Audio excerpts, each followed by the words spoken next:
Hi. Okay, so I found a paper that was written about YG Entertainment and K-pop in general. It was written by Damian Liu for Ivey Business School, which is a university in Canada. They do post degree, basically MBA and PhD, and executive MBA.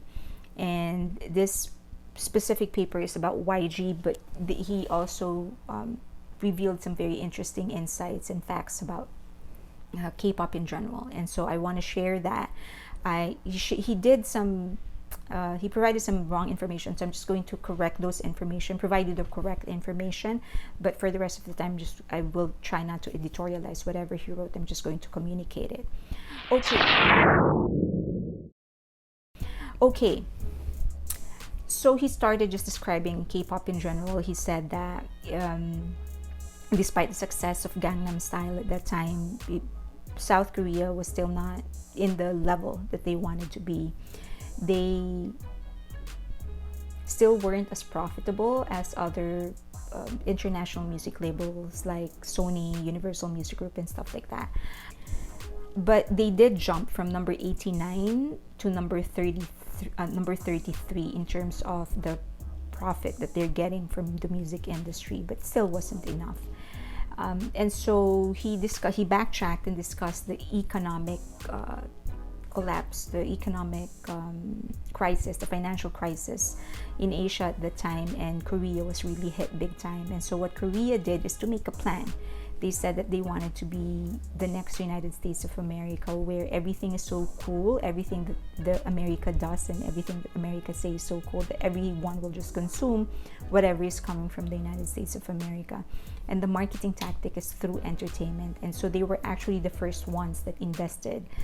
They actually wanted to create their own Hollywood, basically. And so they invested heavily in entertainment. They created museums, stadiums, concert halls, everything, all the things that you can think of to support the entertainment industry.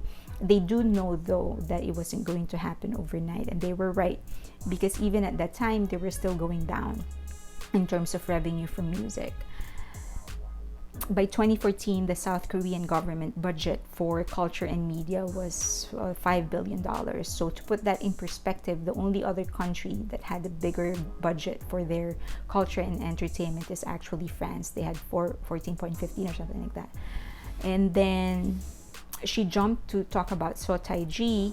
She said that So Taiji was the one that changed K-pop, that basically started K-pop, because they were the first ones. At that time, there was a difficulty in how to use the language, the Hangukko, in rapping, because it's just so different that it was kind of hard to use that language in rapping.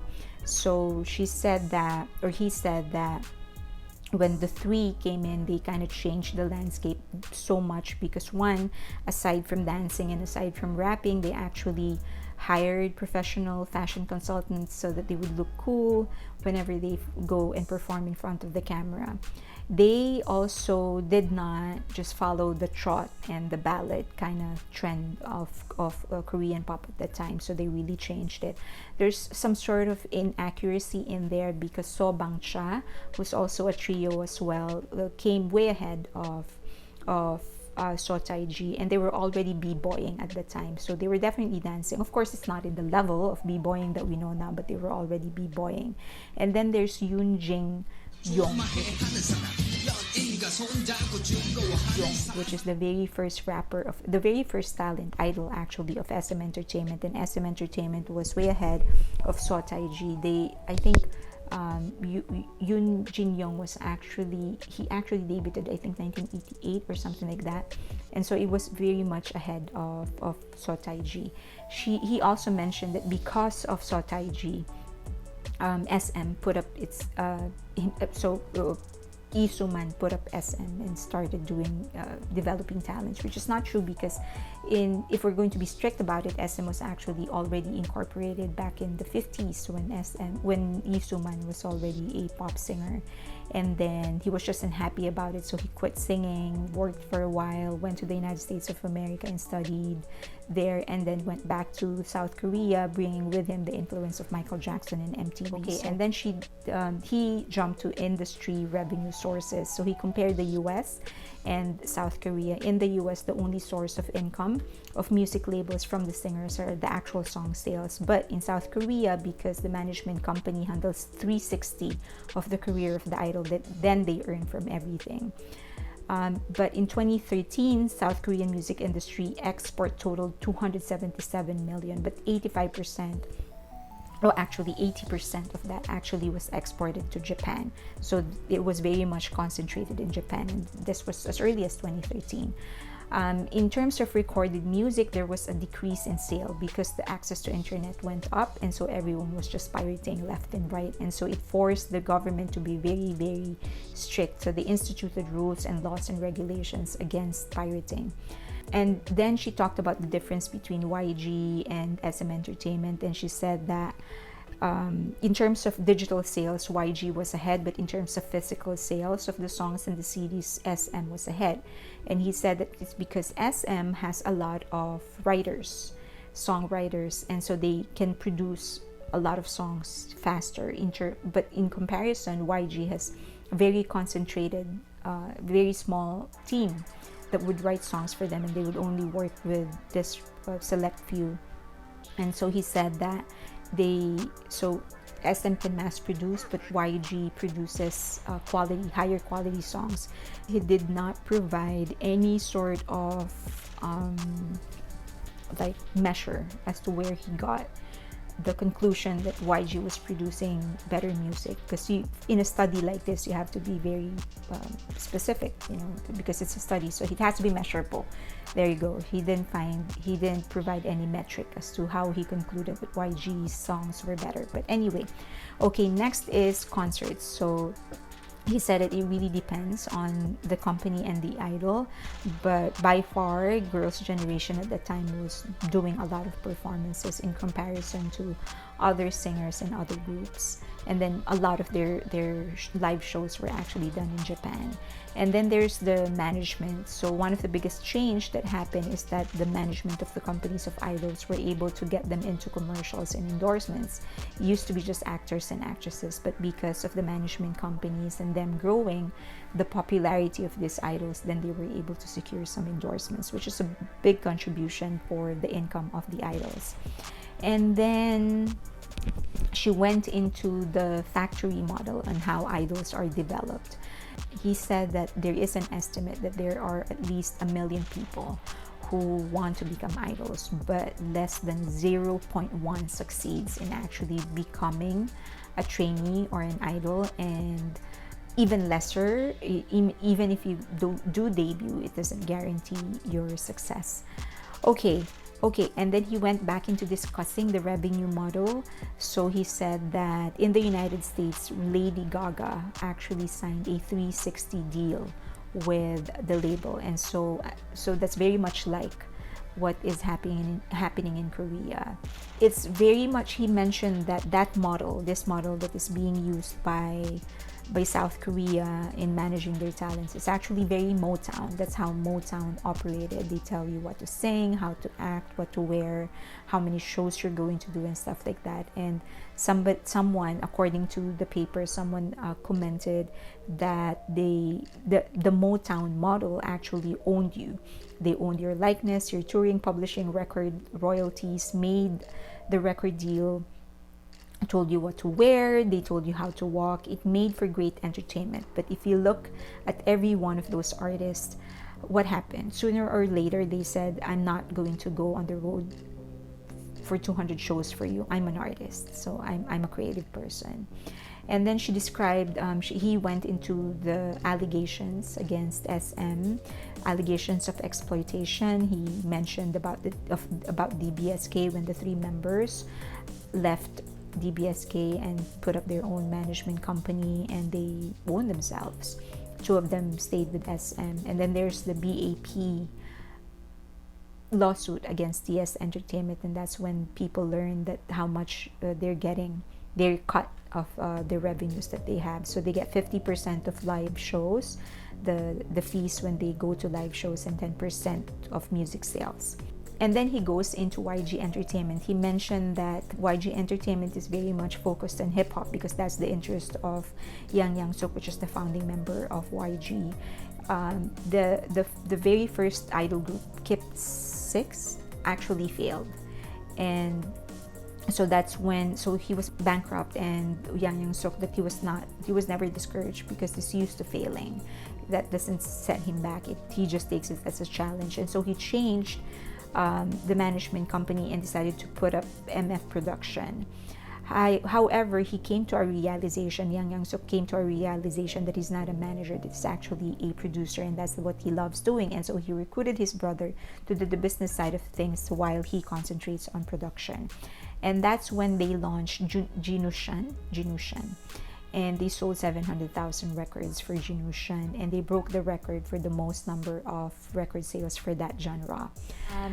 He concluded that jinusean became successful because he was able to concentrate purely on music, and so he just continued that business model.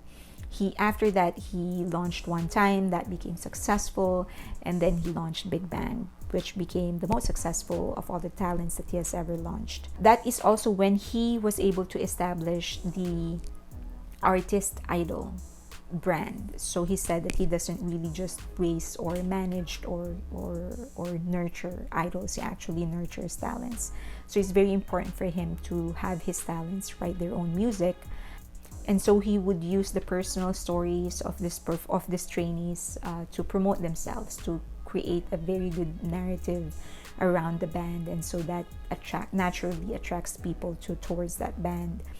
Another thing that differentiated him, according to Yang Hyun Suk, is that his idols don't actually lip sync; they always sing live. And Yang Hyun Suk actually broke the tradition of managing only talents that he trained when they signed up Psy, which is actually one of the best decisions they've ever made because he became very, very successful. And then he emphasized the YG family. He said that the one thing that separates YG from other agencies is that YG family is very close. So you would often see other members of YG family cheering the other members on, or the other groups on, when they're performing on stage. Now the artist recruitment and training and debut at YG Entertainment. So the process that the whoever wants to audition would send a tape first, a record or a video of themselves first, and it should show the upper body, but they can show the lower body if they want, but that's not necessarily. He's more concerned about the upper body and the face. They encourage everyone that will audition to sing a difficult song because talent is very important for him. And then he would look into the totality of the person. So can the person perform, how good that person is in singing. And then after that, once they shortlist the person, then they would call in the person for an interview. Now, in terms of training and development, like any other management companies, they would train their artists in singing, dancing, rapping, physical fitness. And then they are also taught basic manners like formal greetings. And then if you're pretty enough, then they will train you to become an actress as well. They also have an in-house nutritionist, so they keep the weight in check of all of their idols. And then Yang Hyun Suk is a very big believer of competition, and so he would usually have monthly tests among trainees to keep them on their toes. After that, he goes into production and promotion, so everything is done in-house. And then in terms of promotion, one of the interesting things that he mentioned is that Yang Hyun Suk actually intentionally does not send his idols, his groups, into too many different shows. He said that from Big Bang to 21, YG artists rarely performed on TV music shows other than Inkigayo on TV station SBS. Yang stated this was due to the company's focus on quality instead of quantity, explaining what makes a singer shine is great lighting, production, and camera work. So to be honest, I don't want YG artists to appear on stage that are missing this criteria. He also said he also did not agree with the way TV stations handle TV music shows, commenting, due to the lack of viewers, advertisers prefer not to advertise with TV music programs.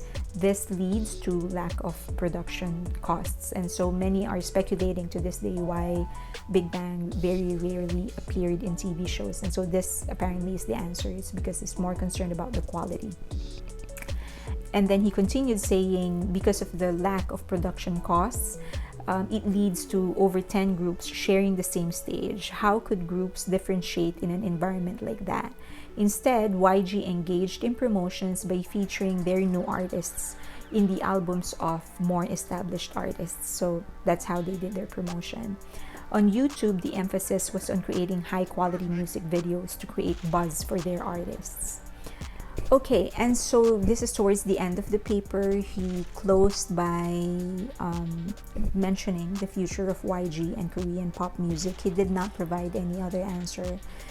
He just posted 2 questions, and he asked what was the future of South Korean pop music and what should YG do to ensure the company's continued success. It was written by Damian Liu, and that's the paper. It was published in 2016. I thought there was some interesting information there, and I hope you enjoyed it.